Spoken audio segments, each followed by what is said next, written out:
So, I should explain to you guys how commentary works. Because I've heard a lot of people say some wild shit about commentary. The first thing that I hear all the time is that commentators are employees or are paid to say certain things about the game. None of us are employees of any of the companies that we work for, right? None of us. Nobody's getting paid like that in any fighting game, right? I can't think of an example. You know, it's not like, you know, Riot, their commentators are hired on and work at Riot, right? They're Riot Games employees. They don't do any other game. They just work on that one game. That's not how commentary works in fighting games, right? For us, it's very different. And understanding who is doing what, where is pretty simple. I'm gonna give you guys a breakdown, right? I'm gonna give you guys a breakdown of how it works. So, here's how you can tell what's happening with commentary at an event. If a commentator is on a channel like Tekken, NetherRealm, or Capcom Fighters, right? If an event is on one of those channels, that means it's a premier or a master ranked event for whatever tour that it's on. And for those, we are being paid by the company to do commentary right there, right? So, all the tours are very similar in that aspect. If it's a Capcom Pro Tour Premier event, if it's an Injustice Pro Series, super high level event, right? Then you have to thank the subscribers to the channel like Lazy King. Thanks very much for the Twitch Prime. Man, there's a lot of new subs today. That's very kind of you. What's it called?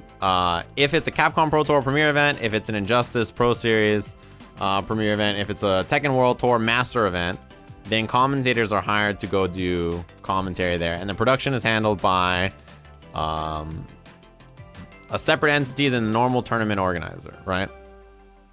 So that's how that works. If you see us on an event that's done by like a Red Bull, an ESL, an E-League, something like that, then we are being paid by whoever is, you know, producing that event. So we're being paid by ESL or what's it called? Red Bull or whatever company it is. No, commentators don't see Twitch chat when they commentate, usually. And also, I recommend that if you're a commentator not to read the chat while you commentate because it will influence what you're saying and doing. If you want to look at the Twitch chat, you should go back and look after you're done commentating.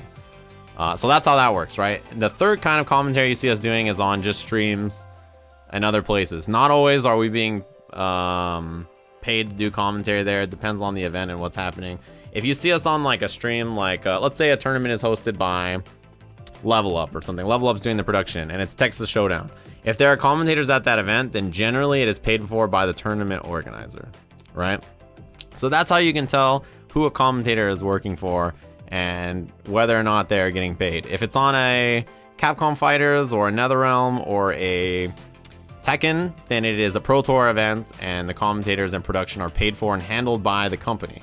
If it's a ESL, a Red Bull, a E-League, a who else does stuff? Just anybody, right? I don't know. Geico, whoever it is. If it's somebody like that, then they're paying for the commentators and production generally themselves. If it's a local level or a major that has no standings on the tournament, if it's a ranking event, if it's something like that, then production and commentary is handled by the TO and is hired separately, right? So that's how that works. So nobody, I get that question a lot. So when I say like, yeah, this weekend I'm going to this place and it's going to be on this channel, then that's how you know. So that's a little breakdown of it. I thought I would give you guys, since I get asked a lot about how commentary works. So those are like 3 kinds of events, right? It's the breakdown. Those are like the 3 kinds. I'll answer some commentary questions since people are asking stuff. When I practice commentary, do I practice by myself or with somebody? Always by myself. With somebody is very rare. But you always think about what you would say with each commentator. Like if I'm going to commentate with Rip, then I think about one thing. If I'm going to commentate with Steve, it's another thing. If I'm going to commentate with whoever, it's another thing, right? Do commentators get fined if they say something inappropriate? No, I've never been fined. I don't know of anybody who has ever been fined for... That's like 2 esports for FGC commentary, right? That's like way too esports. That's like next level stuff. Maybe Riot fines their commentators if they say wild stuff, but that's never the case. And Yeah, I've never said anything on commentary. I feel like I talk a lot of shit about everybody, and I've never even been told that I've said anything even remotely close to being offensive or upset them, you know. How do you practice commentary? You just watch stuff, and you can do it on YouTube. So I used to do YouTube commentary. That's an easy way to do it. But yeah, that's not a bad way to do it. Could I be left behind? I guess. I've never said anything that has even gotten me close to getting left behind, I don't think. How would I handle the Juna matchup? We haven't commentated together, but I have a bunch of ideas. I mean, they put Z on national television. I mean, do you think he would be banned at some points? He's clearly said some crazy shit and never been in that much trouble for it, right? I don't know. People just overreact and just assume that he is banned or something crazy, but he's not. He did say some wild shit with me at Evo. That was pretty funny.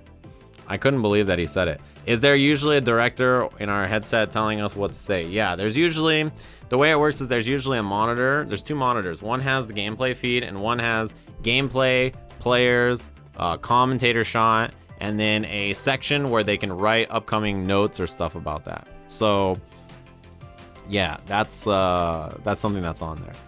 So you'll have all this information. You'll be like, this match is, it'll be like winners finals of the pool, X player versus Y player.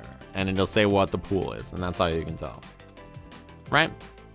So yeah. How do you handle Tasty Steve singing on stage music? You let the man sing. He's gonna sing. That's all there is to it.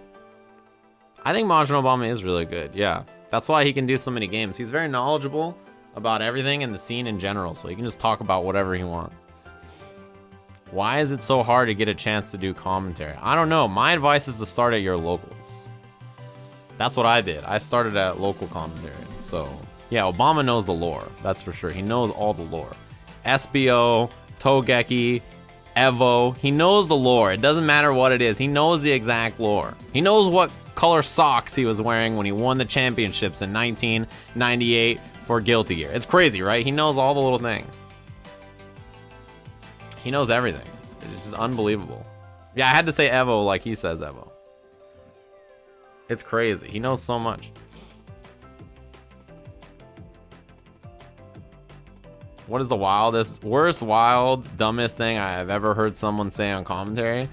It's probably some old Z shit. That's probably what it is. I don't even remember what it is, but I just know that every time I hear it, I'm like, Jesus, how did you get away with this? I usually just make fun of everybody, right? So it's not really a bad idea. I make fun of everybody. I'm an equal opportunity shit talker. It's evolution, not evolution. Yeah, but that's not really how it works, right? I guess. I don't know. I can see why he thinks like that, but I don't know. That's not the way I think about it.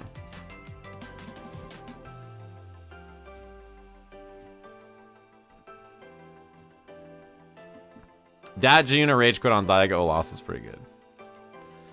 Yeah, I messed up. I should have saved Z better. I should have saved him better.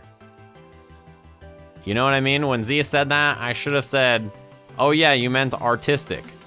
But I didn't think about it. I was just so shell-shocked. He got me good. How can you still suck at the game with doing all this analysis? I don't know. Sometimes you're just miserably bad at fighting games like me, right? Oh, that's funny.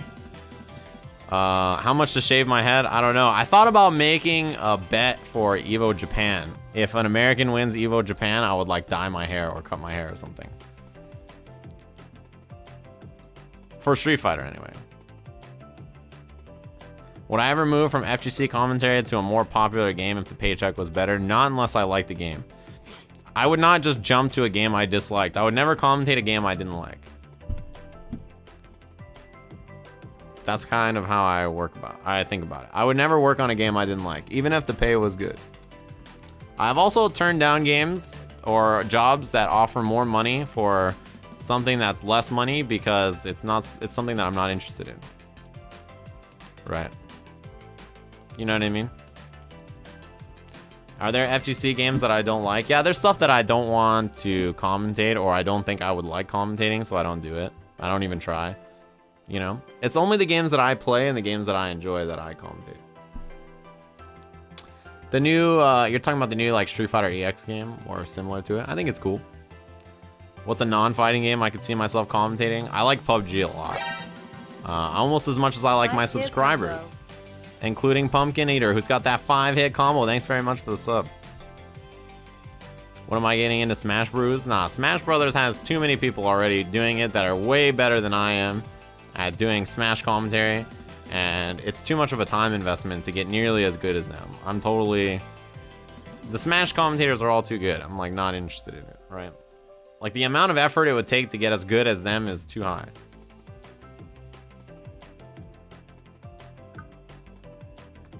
I would definitely commentate PUBG if given the chance, yeah.